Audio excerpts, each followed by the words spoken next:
Here's what's coming up on the world today. Pope Francis honors George Floyd, speaks out on the sin of racism.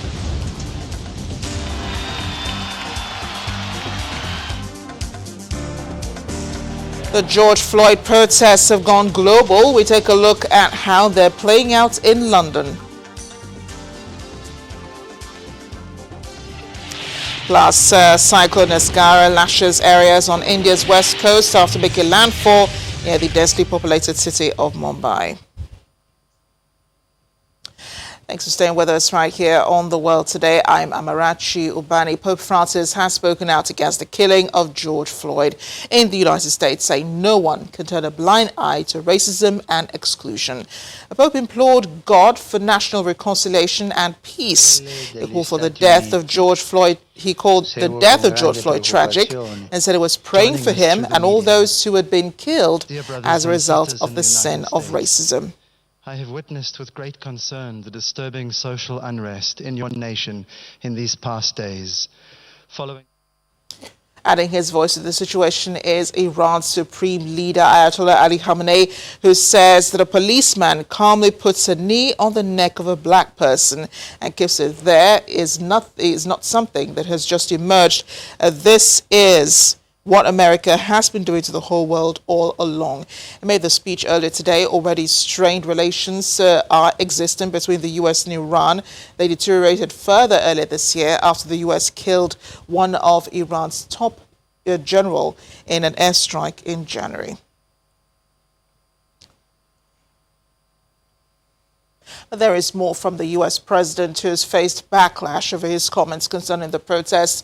On his Twitter account today, President Donald Trump said again he's done more for America's black community than any president, with the possible exception of another Republican president, the late Abraham Lincoln. He even took a swipe at Democratic challenger Joe Biden, saying he had done more for the black population than him in 43 years.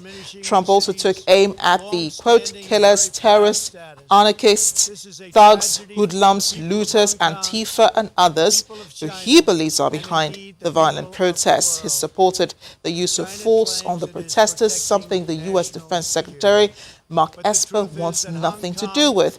He even said at a press conference that he does not support deploying the army to end protests over the death of George Floyd and racial injustice.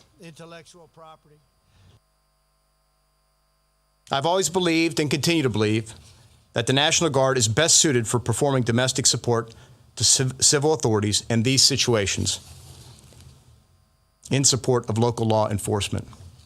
I say this not only as Secretary of Defense, but also as a former soldier and a former member of the National Guard. The option to use active duty forces in a law enforcement role should only be used as a matter of last resort and only in the most urgent and dire of situations. We are not in one of those situations now. I do not support invoking the Insurrection Act. Meanwhile, those protests have continued across the United States, defying curfews and, of course, violence from both the police and some angry protesters. A mixed crowd, people are saying. At least 9,300 people have been arrested at the protests, according to a tally by the Associated Press News. And America's Drug Enforcement Agency, the DEA, has reportedly been given the all-clear to conduct covert surveillance on protesters taking to the streets. Police fired tear gas and flash grenades to disperse crowds of protesters in Seattle, Washington, late Tuesday evening, and there was sporadic violence in Washington and Portland, Oregon, with protesters tossing fireworks and bottles, answered by police flash grenades and tear gas. Members of the press were not spared either. The Associated Press says two of its journalists were shoved and sworn at by police in New York, dispersing protesters after the start of curfew Tuesday night. Despite carrying press credentials and identifying themselves as journalists, officers surrounded, shoved, and yelled expletives at the two men who captured the incident on video.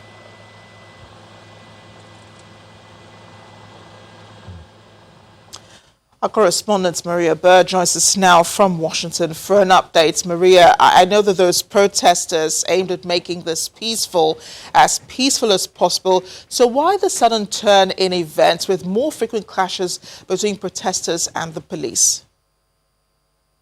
Well, unfortunately, the president, when he came out and spoke about the law and order and the issues surrounding what this military enforcement will mean for those protesters, you have obviously chief of police, you have heads of the military that are actually providing guidance to these police who are standing in National Guard, who are standing there in front of the protesters. And so obviously, yes, I'm sure there is a lot of very heated tension throughout the conversations between the police and the protesters. But the reality is this is really stemming back to the tear gas that was dispersed and many of those things that are occurring with our protesters at the hands of the police and the direction that they are receiving from our federal government. And speaking of the federal government, President Trump has talked about deploying the military to quell the protests. This could be counterproductive in the end. Even his defense secretary does not support the use of deploying the National Guard to quell the protests. How is this issue playing out before the American people? This is really something the American people cannot believe. We can't remember, going back to 9/11 is the last time we saw Army tankers going down Pennsylvania Avenue, the street that leads you to the White House. When you see Army tankers and those in military fatigue there to stop the protesters, to guard what they're calling the city that is under distress at this point, that is a signal that this is not just about peaceful protesting and about change, but this is about the military and about, as the president has said, this is about law and order. And so the tension is going to only continue to rise when you see that type of imagery going down the streets of everyday residential communities. And obviously, most importantly, the area in the nation's capital that is most visited by many of our people across the world. And across the world, those protests also, you have solidarity protests going on across the world where leaders also chiming in, speaking out against racism and police brutality in the United States. Just yesterday, the Canadian Prime Minister Justin Trudeau said it's time to listen. Now we have comments coming from the Iranian Supreme Leader, the Ayatollah Ali Khamenei. Does the president worry about how the rest of the world is perceiving America right now? Unfortunately, I think that the worry about the rest of the world's perception of the U.S. is not part of the White House's administration. When you talk about what has been done with the World Health Organization threatening to stop funding, I mean, the many things that have happened over the last few years shows that perception is not the number one concern for the White House. And so at this time, I think that the American people are very glad and happy to see that the rest of the world is banding behind and looking beyond just the fact that one man has been killed, but they're asking for change to the system and the culture of policing in the United States. Yeah, Maria, this almost looks like America going back 60 years. We're going back to a slave era when, there was a lot of white supremacy going on. And I'm sure that a lot of black folks do feel bad about what's happening and the police brutality. Thanks again for joining us on The World Today. Thank you. Talking about the protests going global in Britain, large numbers have turned out in London's Hyde Park, chanting "No justice, no peace" to protest against the death of George Floyd and racial injustice. Many of the protesters wore face masks and were dressed in red. Some waved banners with slogans such as "The UK is not innocent," "Less racist is still racist," "Racism is a global issue," and "If you aren't angry, you aren't paying attention."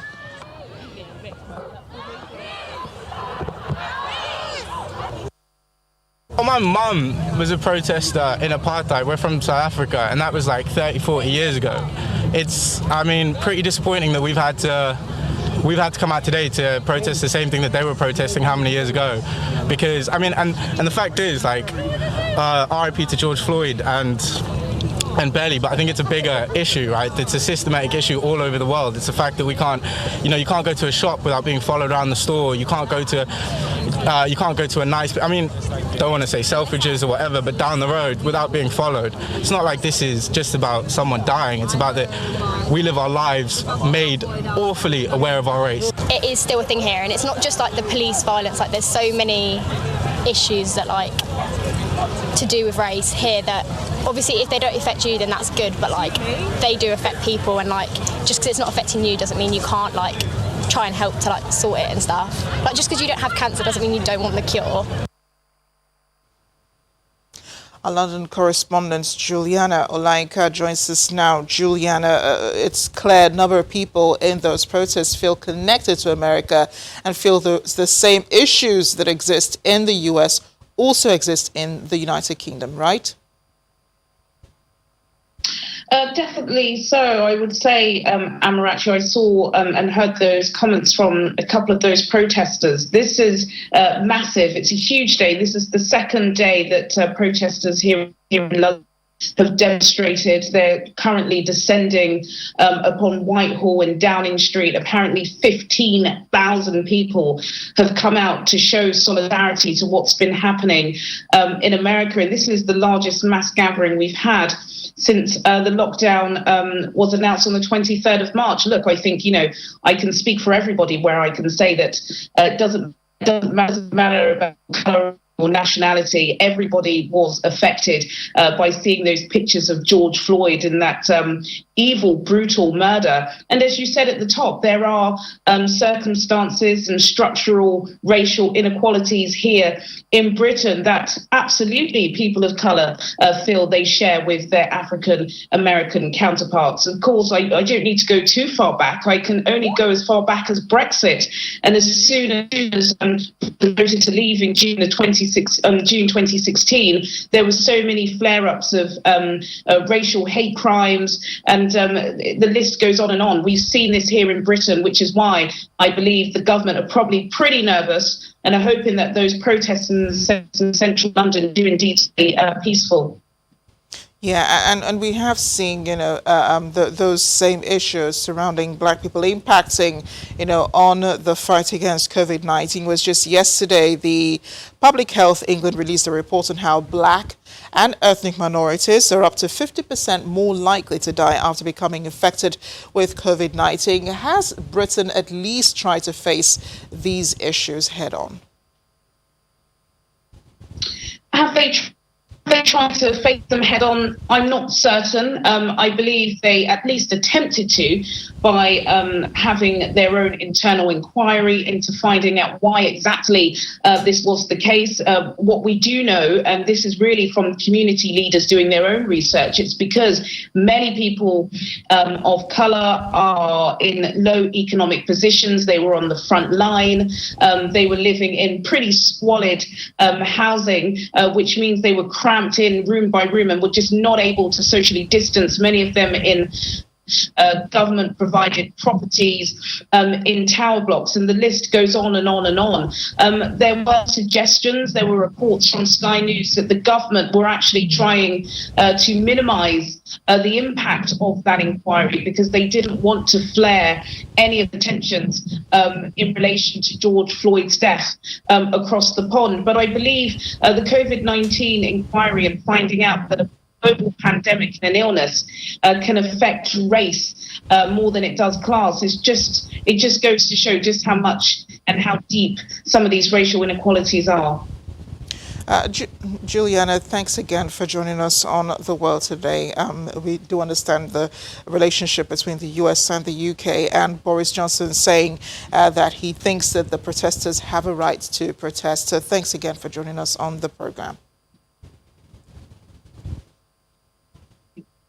We'll have more on those protests coming up after the break. Plus, defeating COVID-19, Lithuania gives artistic thanks for quick coronavirus containment. Join us again.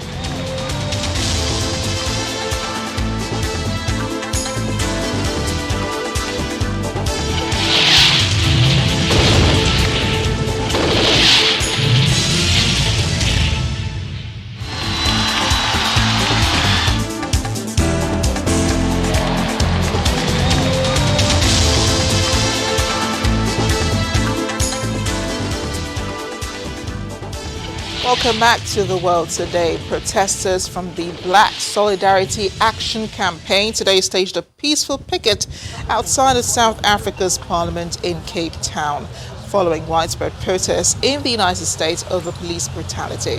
Some placed flowers to mark the death of George Floyd, while others carried posters.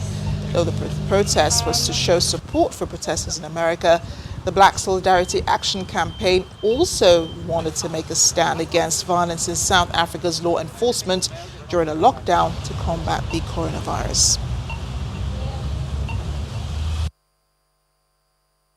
I think it's really important to show some kind of support and for all of us to stand against something that we know is not right. We are here because of George Floyd. We are here to make a statement. We are here because we don't matter, and we will not stop until we do matter.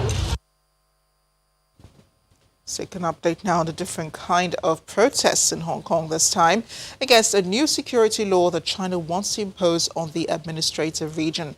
Hong Kong's Chief Executive Carrie Lam says the central government will not back down on plans to adopt the law, even if it is criticized by Britain.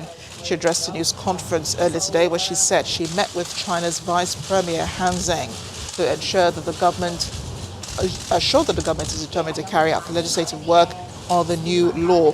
Britain says it will not walk away from the people of Hong Kong if China goes ahead to impose the law, which would conflict with its international obligations under a 1984 accord.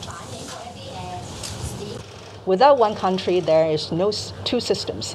So when the one country concept, the sovereignty issue, is now undermined by the events that we have seen in Hong Kong, this advocacy of independence and even violence verging on terrorist activities, the central government has no alternative but to take action.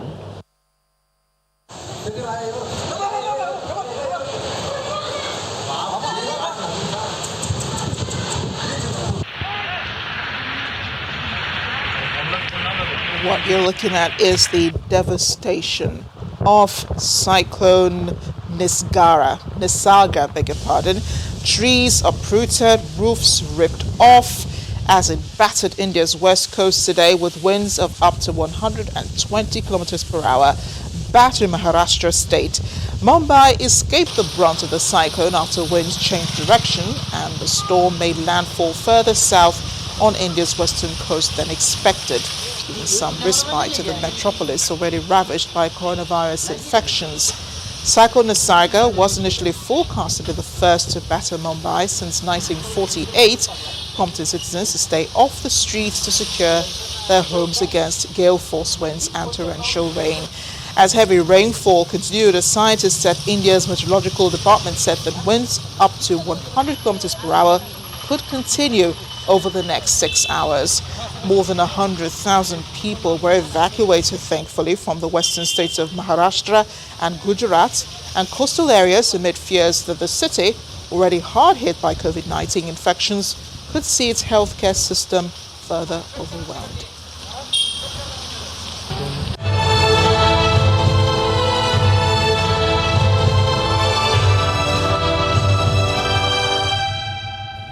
More countries in Europe and around the world have continued to ease lockdown restrictions and may soon allow for international flights.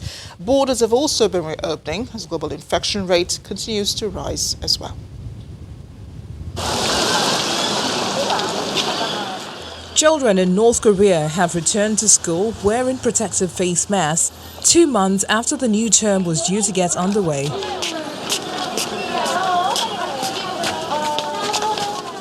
While North Korea has not reported any cases of the coronavirus, which emerged in China late last year, South Korea's main intelligence agency has said an outbreak there could not be ruled out as the North had exchanges of people with China before closing the border in late January. And over in Israel, according to official figures, almost 7,000 students and teaching staff are now in quarantine and more than 40 schools are closed because of outbreaks of COVID-19. Despite this, the government has decided that, in general, schools and kindergartens should stay open for now. In Italy, it's been an emotional day for families reunited after 3 months of lockdown separation. The country has reopened its borders and ended travel restrictions between regions, hoping to encourage tourists back in time for the summer. Meanwhile, the Italian Foreign Ministry says it has not held conversations at this point with the UK about the possibility of establishing air bridges between the two countries, which would mean British tourists don't have to self-isolate after visiting Italy.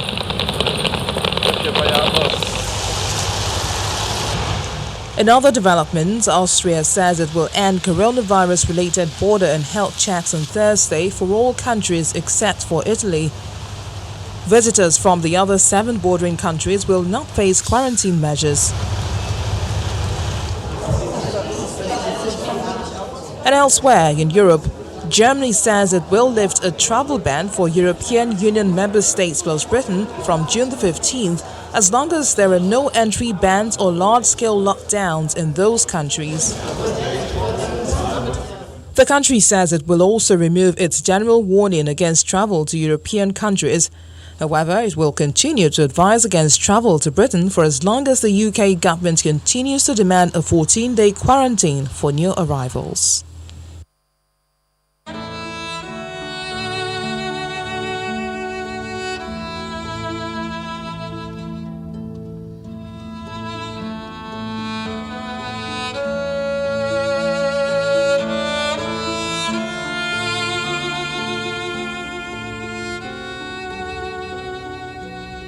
And this is where we end the program today. Lithuania is celebrating its emergence from the coronavirus pandemic with a series of live musical performances across the country. More than 400 bands and artists perform ballet, operas and choirs in parks, squares and on rooftops, playing sets of up to 15 minutes to comply with current limits on public gatherings. Lithuanian State Symphony Orchestra played next to the cathedral in Vilnius and performed classical compositions by Johann Brahms and tango by Astor Piazzolla. Lithuania closed its borders and entered a strict month-long lockdown in mid-March shortly after first virus infections were detected. But most restrictions have been removed since then as new cases of the virus slowed down to less than half a dozen per day. The Baltic country recorded 1,678 total cases and 70 deaths as of Monday.